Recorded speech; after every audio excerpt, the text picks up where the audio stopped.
SCP-428 Object Class Euclid Special Containment Procedures SCP-428 is to be contained in a 5 meter by 5 meter by 5 meter cell. The containment walls are to be electrified with 30,000 volts. Entrance to the cell is via corridor airlock, and access to SCP-428 is restricted to Level 3 researchers and below, while escorted by 2 armed guards. Personnel are to keep 2 meters minimum away from SCP-428 at all times. When not under research, 2 armed guards are to be on duty at all times. Due to SCP-428's effects, all D-Class personnel are to be screened for low IQs and skills that are deemed non-threatening to Foundation security or potential escape attempts. See Addendum 428-A. A single D-Class personnel due to termination is to be offered once per month to keep SCP-428 satisfied. However, this will result in the need for an increase in containment space or for a solution to keep SCP-428 neutralized in the future. Description: SCP-428 is in appearance a crowd of huddled human beings. As of unknown date, it consists of 14 people.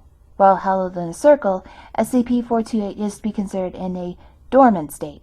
In this state, the crowd moves with a gentle sway and can be heard audibly mumbling.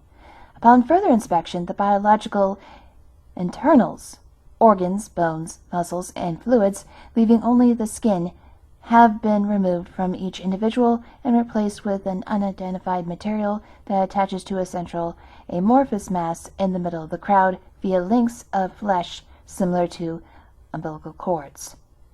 The crowd will not move away from this mass unless a person comes within 2 meters of the central mass. At this point, the crowd will move into its hostile state. The people of SCP-428 is closest to the person will attempt to grab and pull them into the middle of the crowd. After contact is made for more than 10 seconds, the person will become a new member of SCP-428. The internal structures will be removed and replaced with the same material as the other members. Should the potential victim escape, SCP-428 will actively seek them or another potential victim out. It will attempt to absorb any and all human life within its immediate vicinity. When all human life has been absorbed and they have become members of the crowd, it will return to its dormant state. If SCP-428 does not absorb a human being after a maximum of 1 month, it will again actively seek them out. It will do this using a variety of different methods. This includes using acquired skills previously known by people it has absorbed.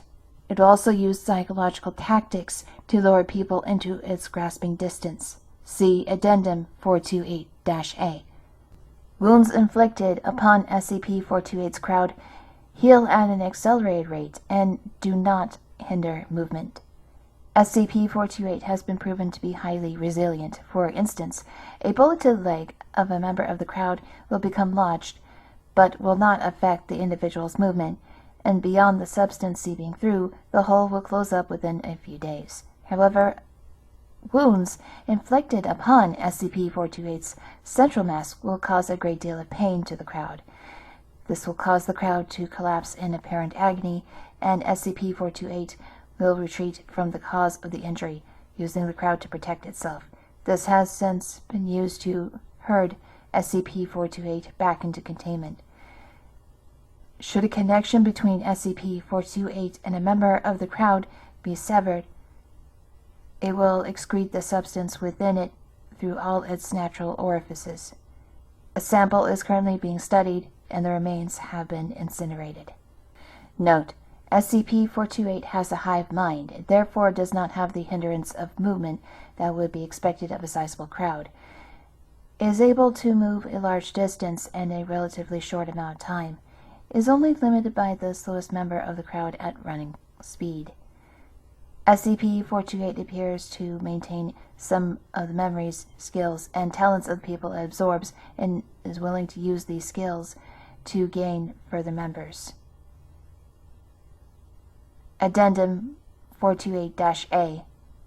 On unknown date before the current containment procedures, SCP-428 managed to pick the lock of its cell using a hairpin and belt buckle from the members of the crowd. It then positioned a female of the group slumped in front of the door, sobbing loudly. Researcher Blank, who was unaware of SCP-428's properties, approached the woman and was abruptly grabbed by the rest of the group. SCP-428 proceeded to move through the facility using Researcher Blank as a frontman, resulting in Blank casualties before the containment breach was alerted and SCP-428 was recontained. Researchers' comments. People, these casualties are gone. They are SCP-428 now. No matter what it may say or do, they are not your work colleagues nor your friends anymore. Remember this. It may save your life.